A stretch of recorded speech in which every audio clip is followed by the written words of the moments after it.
এই দেশের দোকান না? হতো, এটা তো দেশের দোকানে। তোমার নামে একটা পার্সেল আসছিল। পার্সেল? দাম আছে 565 টাকা। দেখি এত দাম, কিছু কম নেই? আর এটা কম নেই না জিনিস নিয়ে 400 টাকা নেই? ভাই 400 টাকা নেন দেবো না, এটা হলো ডেলিভারি অনলাইনের জিনিস। 400 টাকা বলছিলাম।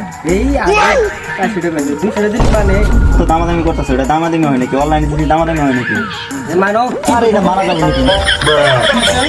জিনিসটার দাম হচ্ছে 565 টাকা। এই ভাইয়া জোর করে আমাকে দিতে বলেছে 400 টাকা। কত বললাম? 565 টাকা। 565 টাকা। ঠিক আছে, 565 টাকা তো? হ্যাঁ 500 টাকা? 565 টাকা না? 500 টাকা। 65 টাকা। আর হবো এটা। এটা আমার নিজের গাড়ি থেকে ভরা লাগবে।